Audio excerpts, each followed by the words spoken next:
आज दुनिया में ज्यादातर लोग जिन लंबी बीमारियों से जूझ रहे हैं उनका हेडक्वार्टर पेट में है। अशुद्धियां समय के साथ इकट्ठा हो जाती हैं और आप भारी हो जाते हैं, शरीर और सिर दोनों में। ये तय करता है कि आप जीवन में किस तरह सोचते हैं, महसूस करते हैं और अनुभव करते हैं।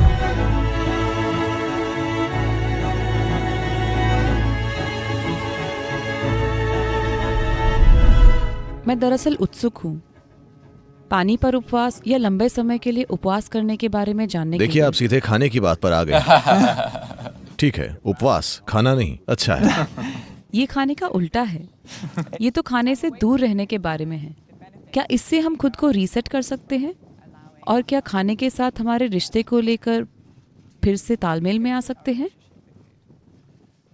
देखिए, ये लॉस एंजलिस में हुआ था। एक दिल का सर्जन अपनी कार, वो अपनी फोर्ड मस्टैंग से थोड़ा प्रभावित था। वो उसकी कार थी और वो उसे लेकर थोड़ा उत्साहित था और एक दिन वो थोड़े झटके खाने लगी। तो वो उसे लेकर मैकेनिक के पास गया और बोला, कोई समस्या आ गई है, कृपया इसे ठीक कर दीजिए। उसने कहा, ठीक है डॉक्टर, कल सुबह आना, ये तैयार मिलेगी। अगले दिन सुबह काम पर जाने से पहले वो वहां गया, पर कार तैयार नहीं थी। तो उसने कहा, ठीक है शाम को आइए, ये तैयार मिलेगी। वो शाम को आया, वो तैयार नहीं थी। उसने कहा, क्या बात है, तुमने सुबह कहा मैं तब आया, तुमने शाम कहा मैं तब आया, बात क्या है? और वो मैकेनिक उस तरह के मूड में था। वो बोला, देखिए आप एक दिल के सर्जन हैं, आप भी इंजन ठीक करते हैं, मैं भी इंजन ठीक करता हूं, फिर ऐसा क्यों है कि आपको मुझसे 10 गुना ज्यादा पगार मिलती है? तो डॉक्टर ने उसकी ओर देखा और कहा, जरा इंजन को तब ठीक करने की कोशिश करो जब वो चल रहा हो, मैं देखता हूं। तो इंसानी जीवन और शरीर को तब ठीक करना चाहिए जब ये चालू हो, वरना ये बेमतलब है। ठीक है, आप पोस्टमार्टम कर सकते हैं, उसका क्या मतलब होगा? हमें इसको तब ठीक करना चाहिए जब ये चालू हो।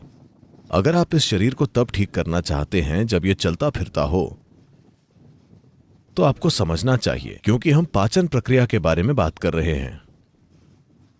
इसके ये पड़ाव हैं, शरीर में कुछ भीतर डालना, पाचन, समावेशन, मल त्यागना। ये खाने के 4 आयाम हैं और पूरी प्रक्रिया है। भोजन करना, पाचन, समावेशन, मल त्यागना। आज की दुनिया में खाने का काम किसी भी समय हो रहा है। लोग कहीं भी हों, बैठे हों, खड़े हों, दिन या रात में किसी भी समय लोग सिर्फ इसीलिए खाते हैं क्योंकि इतना खाना मौजूद है।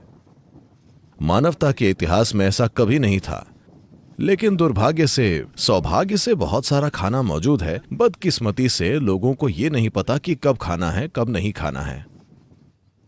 जैसे समय में चक्र होते हैं। देखिए, हम समय को सिर्फ चक्रों से जानते हैं। अगर धरती घूमती है एक चक्कर इस तरह, और हम कहते हैं कि एक दिन बीत गया, वरना आपको पता ही नहीं चलेगा। अगर चांद चक्कर काटता है तो हम कहते हैं 1 महीना हो गया। अगर हम सूरज के चारों ओर एक चक्कर काटते हैं तो उसे 1 साल कहते हैं। तो हमारा समय का विचार असल में चक्र है। हमारा जन्म और मृत्यु का सवाल ही चक्रीय है, क्योंकि हमारी मां का शरीर चांद के चक्रों के साथ तालमेल में था। सिर्फ इसीलिए हमारा जन्म हुआ, वरना हम पैदा ही नहीं होते। तो हमारा पूरा भौतिक अस्तित्व चक्रीय है। पूरी आध्यात्मिक प्रक्रिया ही, अगर आप चाहें तो हम उसमें जा सकते हैं, दरअसल महत्वपूर्ण है, क्योंकि ये चक्रीय नहीं है। क्योंकि चक्रीय का मतलब है कि आप चक्कर काट रहे हैं। अगर मैं कहूं कि आप चक्र में घूम रहे हैं, तो इसका क्या मतलब है? आप चक्कर में पड़ गए हैं, आप कहीं नहीं पहुंच रहे। हाँ। अगर मैं आपको रेगिस्तान में छोड़ दूं जहां यहाँ कुछ पहाड़ हैं, अगर कोई चीज ना हो, बस रेत हो, तब लोग चक्कर काटेंगे। इसका मतलब है कि आप कहीं नहीं पहुंच रहे हैं, कि आप गुम गए हैं। तो जिस पल आप पूरी तरह अपने शारीरिक और मानसिक ढांचे के साथ अपनी पहचान बनाना शुरू कर देते हैं, आप चक्रों में घूमने लगते हैं। तो भारत में यौगिक संस्कृति में यह बहुत साफ है, इसे संसार कहा जाता है, जिसका मतलब है चक्रीय जीवन।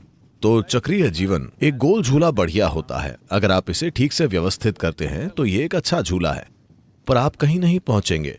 बच्चे एक झूले का मजा ले सकते हैं। अगर सभी बड़े लोग झूले में बैठकर गोल गोल घूम रहे हैं और सोचते हैं कि वे कहीं जा रहे हैं, तो ये बहुत दुखद है ना? तो यही होता है। तो शरीर एक चक्र है। ये चक्र ग्रहों के चक्रों के साथ जुड़े हुए हैं। चांद के चक्रों से, सूरज के चक्रों से, सब कुछ। चांद के चक्र, सौर चक्र और पृथ्वी के चक्र शरीर के लिए बहुत महत्वपूर्ण है। अगर व्यक्ति में जरूरी जागरूकता है तो वे देख सकते हैं कि किस दिन शरीर को खाने की जरूरत नहीं होती है।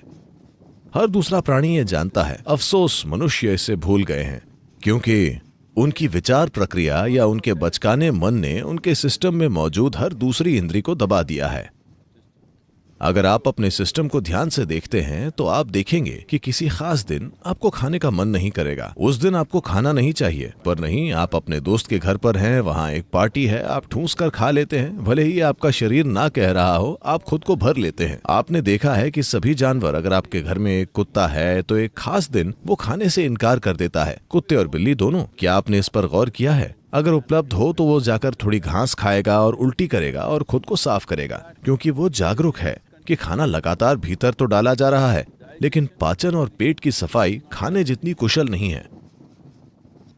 खाना मजबूरी में हो रहा है, पर दूसरे हिस्सों को काम करने की जरूरत है। पाचन क्रिया के दूसरे आयामों को काम करने की जरूरत है। जब हम पाचन कहते हैं, पाचन पूरी आहार नली में होता है, न कि सिर्फ पेट में। And assimilation also happens across the entire alimentary canal. समावेशन भी पूरी आहार नली में होता है। अब सफाई सिर्फ आहार नली के जरिए ही नहीं होती है, सफाई को कोशिका के स्तर पर भी होने की जरूरत होती है। अशुद्धियां समय के साथ इकट्ठा हो जाती हैं और आप भारी हो जाते हैं, शरीर और सिर दोनों में। अगर आप खुद को साफ नहीं करते तो समय के साथ ये इकट्ठा हो जाएगी। हम इसे कर्म कहते हैं, क्योंकि जब ये इकट्ठा हो जाती है तो ये आपके सोचने, जीवन को महसूस करने, समझने और अनुभव करने को तय करने लगती है। शायद लोग इसे ना समझें, वे ये सोचेंगे कि मैं इसी तरह हूँ, यही मेरा स्वभाव है। ये आपका स्वभाव नहीं है, आपने इस तरह खुद को उलझा लिया है।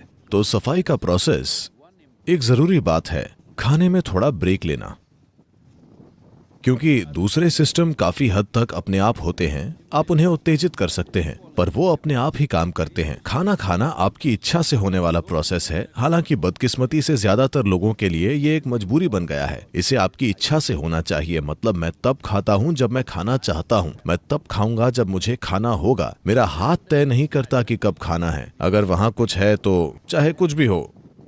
पता है, लोग हर समय यही कर रहे हैं। I relate. मेरे ख्याल से अगर हम अच्छी चॉकलेट्स आपके पास रख दें तो आपका हाथ उन्हें खाएगा, आप नहीं। इसलिए खाना एक जागरूक प्रक्रिया होना चाहिए। इस जागरूकता को लाने के कई तरीके हैं। एक है उपवास करना। यूं ही खुद को खाना और पानी ना देने से सिस्टम को नुकसान हो सकता है। आपको जरूरी साधना से इसका सहयोग करना चाहिए। अगर आपके पास जरूरी साधना है तो खाने की जरूरत कम हो जाएगी। देखिए, हमारी ऊर्जा सिर्फ खाने से नहीं आ रही। सूरज की रोशनी, हवा, पानी। असल में अगर आप यौगिक विज्ञान में हम कहते हैं कि अगर आप सचमुच में सिस्टम को ठीक रखते हैं तो आपकी 60 से 70% ऊर्जा इन 3 कारकों से आनी चाहिए। सूरज की रोशनी, हवा, पानी। बाकी 40% खाने से आनी चाहिए।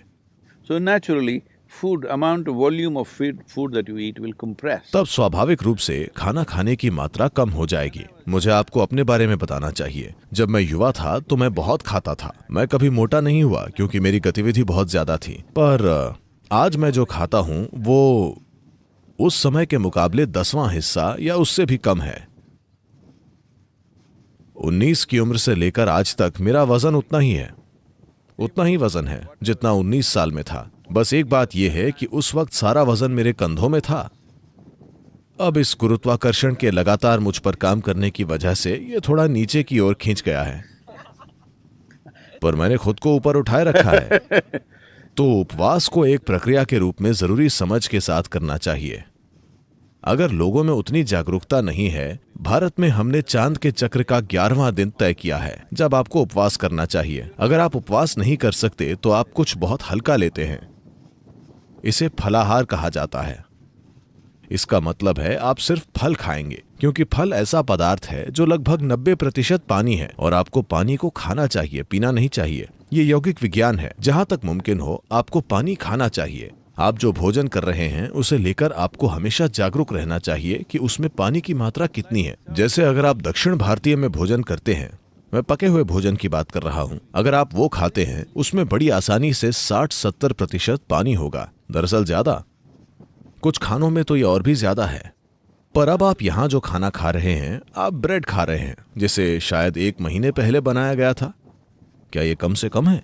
यहाँ तक कि ऑर्गेनिक दुकानों पर भी ये 1 महीने या कम से कम 1 सप्ताह पुरानी होती है। कोई भी वहां जाकर ताजा ब्रेड नहीं लाने वाला। और वैसे भी जिस तरह ब्रेड को बेक किया जाता है उसमें पानी नहीं होता, बहुत बहुत कम पानी होता है। और बिल्कुल आप उसकी कमी पूरी करने के लिए साथ में कोका कोला की 1 बाल्टी या वैसा कुछ रखते हैं। Right. मैंने 1 बाल्टी कहा। 1 बाल्टी? ये तो बहुत ज्यादा Coca Where is this big? ये होता है, ये इतनी बड़ी है, पर ये उस तरह काम नहीं करता। अगर आप खाने के साथ कोई लिक्विड लेते हैं तो पाचन प्रक्रिया के लिए जो जरूरी एसिड्स हैं वो पतले हो जाते हैं और आपकी पूरी पाचन प्रक्रिया बेअसर हो जाती है। क्योंकि जब अंदर जाने वाले खाने में पानी होता है तो वो मदद करता है, पर अगर आप उसके ऊपर से कोई लिक्विड डालते हैं तो आप देखेंगे कि भोजन काफी लंबे समय तक पेट की थैली में रहेगा। हम यौगिक संस्कृति और जीवन में इसे लेकर हमेशा ही बहुत चिंतित रहे हैं कि हम नहीं चाहते कि भोजन 2.5 घंटों से ज्यादा हमारी पेट की थैली में रहे। 2.5 घंटों में इससे कोई फर्क नहीं पड़ता कि मैंने क्या खाया है, कितना खाया है, इसे दूसरे हिस्सों में चला जाना चाहिए। अगर ये वहां रहता है तो ये आपको सुस्त बना देता है, ये आपकी बोध क्षमता को कम कर देता है और आपका बोध का स्तर, बोध की तीव्रता चली जाती है, जिसे आप नोटिस भी करते हैं। अगर आप कोक या कॉफी या चाय के साथ भोजन करते हैं तो आपको सुस्ती महसूस होती है। बहुत सारे लोगों ने इसे एक आदत बना ली है, लंच के बाद उन्हें सोना पड़ता है। ये इस तरह से है कि आप पेट्रोल पंप पर गए, आपने गैस भरवाई, उसके बाद आप इंजन चालू नहीं कर सकते Because there is gas in the tank. क्योंकि टैंक में गैस है। तो इसका यही मतलब है। तो ये पक्का करने के लिए कि पाचन प्रणाली पूरी प्रक्रिया में है, Process, because क्योंकि आज दुनिया में लोग ज्यादातर जिन लंबी बीमारियों से जूझ रहे हैं उनका हेडक्वार्टर पेट में है। हाँ, बहुत से लोगों के लिए यह उनके सिर की ओर जा रहा है, पर ज्यादातर हेडक्वार्टर पेट में ही है। जो वे खाते हैं और जिस तरह से खाते हैं, तो वे इस तरह खा रहे हैं। अनुशासन लाने के लिए एक आसान चीज है, शायद महीने में 1 या 2 दिन आपको बहुत ही हल्का भोजन करना चाहिए, ऐसा जो शरीर पर बहुत हल्का और सरल हो। अगर आप सिर्फ पानी पर रह सकें या थोड़ा सा नींबू और पानी water, little lightly honey-laced water. या पानी में थोड़ा शहद मिलाकर, इससे मदद मिलेगी। पर अगर ये आपके लिए मुमकिन ना हो तो आप थोड़े फल या ऐसा कुछ ले सकते हैं जो सिस्टम पर बहुत बहुत हल्का हो। सोच पाचन प्रक्रिया और समावेशन प्रक्रिया को आराम देने का है, ताकि बाकी का शरीर कोशिका के स्तर पर सफाई शुरू कर सके। इसे सारी अशुद्धियों को बाहर निकाल फेंकना चाहिए।